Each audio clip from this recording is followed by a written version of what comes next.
तेज है। इसी बीच गाजियाबाद की बात करें तो गाजियाबाद भी लोकसभा सीट है। यहाँ पर चुनावी दंगल में कौन आगे है कौन पीछे है, आइए जानते हैं इस बार गाजियाबाद की जनता का क्या मूड है।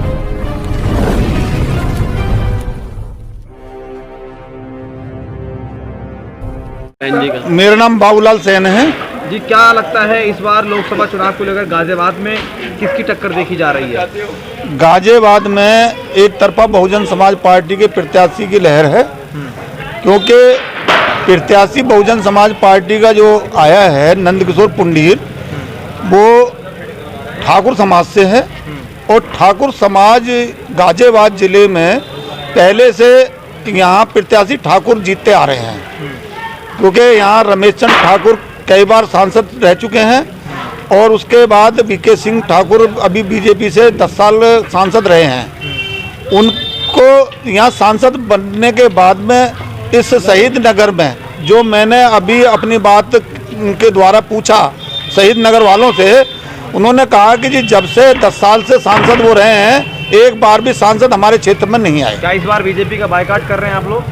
बीजेपी का यहाँ मुस्लिम समाज में, गाजियाबाद में नहीं पूरे उत्तर प्रदेश में मुस्लिम समाज बहुजन समाज पार्टी की तरफ देख रहा है, क्योंकि बहुजन समाज पार्टी ने मुस्लिम समाज को भी और सर्व समाज को, जो सर्वजन हिताय सर्वजन सुखाय के नारे के साथ उन्होंने सपना साकार किया लोगों का, उस नारे को जो है यहाँ आज साक्षात दिखाई दे रहा है कि वो बात के अंदर कांग्रेस के प्रत्याशी ने अपना घोषणा पत्र जारी करते हुए जनता को कहा है कि न्याय मिलेगा, रोजगार मिलेगा, महंगाई कम हो जाएगी, तमाम बातें जो रखी हैं। नहीं, वो सब जो है इनके घोषणा पत्र जो है निराधार हैं। हाँ। क्योंकि उनके पास कोई बड़ा नेता नहीं है ऐसा कि जो राहुल गांधी केंद्र माने जाते हैं। नहीं, उनको तो वैसे ही सभी लोग जो है पप्पू कह करके बोलते हैं। हाँ। तो प्रत्याशी क्या हुए उनके हैं जी?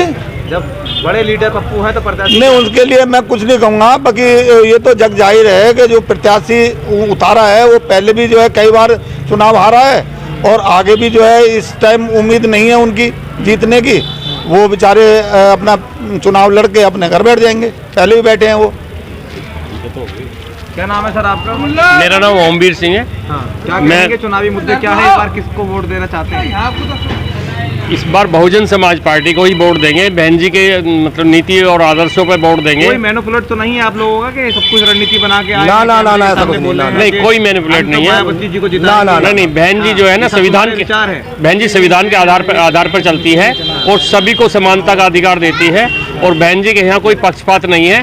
चाहे अपना मंत्री भी हो, यदि वो कोई मतलब ऐसा अप्रिय काम करता है, कोई दोषी ठहराया जाता है तो उसे भी जेल में डाल देती है। तो बहन जी पे विश्वास करते हैं। बहन जी के शासन की क्या क्या उपलब्धियां रही हैं? बहन जी ने स्कूल कॉलेज बनवाए हैं, यूनिवर्सिटी बनवाई हैं और मतलब हॉस्पिटल्स बनवाए हैं और बहुत सारे काम ऐसे किए हैं और किसानों को मतलब जो गन्ने में है उसके रेट बढ़ाए हैं, किसानों का विशेष ध्यान रखा है, उसने सर्व समाज का विशेष ध्यान रखा है। बीजेपी सरकार कहती है कि हमने जो है प्रदेश में दंगा नहीं होने दिया, कानून व्यवस्था की स्थिति ठीक है, तो आप इस नज़रिए से क्या देखते हैं? अभी वो मतलब जो जाट समाज में जो हमारी महिलाएं थी, हमारी बहनें थी, जो उनके साथ क्या दुर्गति करी है उन्होंने, तो वो सब जग जाहिर है। और बीजेपी जो है वैसे भी मतलब जो हमें भिख मंगा बना रही है, 80 करोड़ लोगों को जो वो राशन दे रही है, रोजगार दे नहीं पाती और शिक्षा दे नहीं पाती। शिक्षा का स्तर बहुत नीचे डाउन कर दिया। जिसके पास पैसा होगा वो ही अपने बच्चों को पढ़ाएगा और नहीं तो बच्चों को नहीं पढ़ा पाएगा। जल निकासी को लेकर क्या कहें? गाजियाबाद में जब बरसात होती है सड़कों पर पानी नहीं देखने को मिलता है। नहीं, बहुत हालत खराब है सड़कों की। हाँ। ये ऐसा नहीं है, टूटी हुई भी है और हालत खराब है। नहीं है सड़कों पर, आज सड़कें चमक रही हैं। नहीं, आप यहीं देख लीजिए जहाँ मैं यहीं पे देख लीजिए, स्थिति इतनी बढ़िया नहीं है और जो होनी चाहिए। बहन जी का जो है बहुत अच्छा रहा है। टूटा पड़ा है, कोई वो नहीं है, विशेष ध्यान नहीं है। अपने मैनिफेस्टो में या जब इनकी सरकार थी उस समय भी, किसकी सरकार? बहुजन समाज पार्टी की जब सरकार थी, बहन जी 4 बार मुख्यमंत्री रही हैं उत्तर प्रदेश की, उस समय भी सभी जातियों को प्रतिनिधित्व दिया था। चाहे वो ओबीसी की जातियां हैं, चाहे शेड्यूल कास्ट शेड्यूल ट्राइब है और चाहे वो मुसलमान हैं, सभी को साथ लेकर उस समय भी चली थी।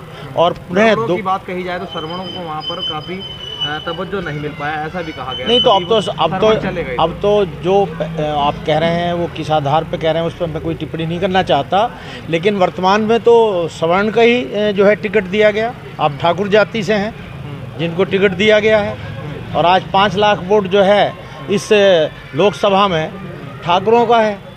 उसके अलावा करीब 2.5 लाख मुसलमानों का है।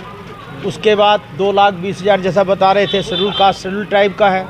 तो ये सारे वोट जो हैं और जो भी दबी कुचली जातियाँ हैं, शोषित जातियाँ हैं, वो सारी की सारी बहन जी के साथ हैं।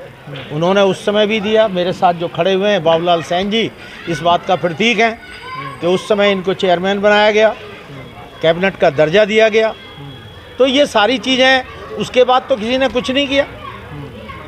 इधर विजय प्रताप सिंह जी खड़े हैं, पहलवान जी, आप इनको देख लीजिए, ये काफ़ी लंबे समय से इसमें जुड़े हुए हैं। बीजेपी को इस बार कौन हरा सकता है? बीजेपी को तो मुझे लगता है कि बहुजन समाज पार्टी ही टक्कर देगी।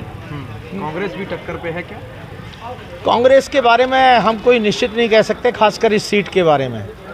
हाँ, कांग्रेस की प्रत्याशी पढ़ी लिखी हैं, काफ़ी एजुकेटेड हैं, वो शिक्षा की बात करती हैं, कहती हैं सरकार बनेगी तो शिक्षा बेहतरीन होगी, रोजगार मिलेगा, महंगाई खत्म हो जाएगी। उन्होंने एक न्याय पत्र भी जनता के बीच पहुंचाया अपना, गारंटी। अच्छी बात है, लेकिन जो कहा जा रहा है आप कर्नाटका में सरकार बनी, आप हिमाचल में सरकार बनी, आखिर इनके लोग टूट के फिर क्यों चले जा रहे हैं? वहाँ पे इनकी सरकार क्यों डामाडोल है? आपने देखा हिमाचल के अंदर किस प्रकार से सरकार बची है, वो तो आपने देखा ही है। तो जो बात कही जा रही है उस बात पर कितने खरे उतरते हैं, जनता के लास्ट स्तर तक वो चीज़ें कैसे जाएंगी, ये सोचने का विषय है। लोकसभा का चुनाव जारी है, गाजियाबाद में किस तरह से चुनाव को देखते हैं? इस बार सबसे मजबूत प्रत्याशी कौन है गाजियाबाद के अंदर? इस बार सबसे मजबूत प्रत्याशी ठाकुर नंदकिशोर पुंडीर जी हैं, क्योंकि सर्व समाज के साथ साथ उनके साथ ठाकुर समाज दिल जान से लगा हुआ है। सैन समाज की कम से कम 1.5 से 2 लाख वोट हैं, जो पूरी सैन समाज घर घर से झड़ के वोट ठाकुर जी नंदकिशोर जी की डालेंगी। उनके साथ मुस्लिम समाज पूरा एक तरफ सारा लगा हुआ है, और जाटव समाज तो है ही। सर्व समाज के साथ साथ इस टाइम नंदकिशोर ठाकुर जी से के आगे देखते हुए सारे प्रत्याशियों की हवा खराब है। बहुजन समाज पार्टी के प्रत्याशी बहुत अच्छी बढ़त लेकर चल रहे हैं। किससे टक्कर मानी जा रही है बसपा की? हमारी किसी से टक्कर नहीं है, बीजेपी खुद रो रही है हमारे आगे देखते हुए कि नंदकिशोर ठाकुर जी उतार दिए मैदान में, भारतीय जनता पार्टी तो पीछे बैठ गई, खाली पड़े हैं उनके टेंट। क्या नाम है आपका? मेरा नाम विजय कुमार सैन है जी। इस बार कांग्रेस भी काफी दावे कर रही है, अपना घोषणा पत्र जारी कर दिया। देखिए, कांग्रेस तो पहले से ही बेकार, उत्तर प्रदेश में कोई उसका कुछ नहीं है, और वो कैंडिडेट जो बार बार वही कैंडिडेट दिखता है। लेकिन हमारे कैंडिडेट तो मजबूत कैंडिडेट आए और बहन जी के सिपाही बनकर आए। कांग्रेस 2-3 बार चुनाव लड़ी है गाजियाबाद से, एक ही प्रत्याशी चुनाव लड़ी है और वो हार सामने देखने को मिली है। इस बार क्या कहते हैं? देखिए, हमारी जीत निश्चित है, बहुजन समाज पार्टी की जीत निश्चित है। बहन जी का आदेश सर्वोपरि है, बहन जी का आशीर्वाद बना हुआ। बहन जी 4 बार मुख्यमंत्री रही उत्तर प्रदेश की। बहन जी ने पूरे उत्तर प्रदेश की तकदीर बदली, गाजियाबाद नोएडा का विकास कराया। तो आज उस विकास के लिए यहाँ की जनता तरस रही है, बहन जी को जनता देखना चाहती है। पूरे देश में लोकसभा चुनाव चल रहा है, इस बार किसकी सरकार बनने जा रही है? आप किन मुद्दों पर वोट करने जा रहे हैं? बहन जी को। क्या वजह है बहन जी को वोट करने जा रहे हैं? बहन जी का शासन बहुत अच्छा था, बहन जी के राज में हर आदमी सुकून में था, और बहन जी के राज में हर आदमी मौज में था, हर आदमी का भाईचारा था। इस सरकार में कोई भाईचारा नहीं है, इसमें हर कोई भूखा मर रहा है। सरकार में अब मोदी की सरकार में तो बता रहा हूँ भाई साहब, इस सरकार में कोई भी खुशमंगल नहीं है, ना नौकरी मिल रही किसी आदमी को, ना किसी को काम मिल रहा। 10 साल से आदमी को किसी को नौकरी दी है इन्होंने, बताओ आज तक नौकरी दी है किसी को? 10 साल से बच्चे पढ़ रहे हैं, पढ़ने के बाद पढ़ के भी बेकार हो गए 10 साल से। कांग्रेस भी दावा कर रही है नौकरी देंगे, रोजगार देंगे, कोई नहीं देता, कोई दावा नहीं देता। जो हमारी बहन जी सरकार में जो दावा करे बहन जी ने, ये सारे दावे पूरे हुए हैं। कांग्रेस को वोट नहीं देंगे? नहीं, कांग्रेस नहीं देंगे, ना हम देंगे किसी को, हम देंगे अपनी बहन जी को। सिंबल क्या है उनका? हाथी। क्या कहेंगे आप, युवा हैं, इस बार आपके चुनावी मुद्दे क्या हैं? किस चुनाव मुद्दे को लेकर आप वोट करने जा रहे हैं? बहन मायावती जी को सपोर्ट क्या करेंगे। करा है उन्होंने? उन्होंने हर जाति, हर विशेष के साथ खड़े हैं, हर उसके साथ दिया है। ये बीजेपी सरकार की तरह नहीं, जातिवाद की तरह। इस सरकार में सिर्फ जातिवाद होता है और कुछ नहीं, सब झूठे वादे हैं, सब कुछ गाजियाबाद में कांग्रेस की टक्कर जो है बीजेपी से है,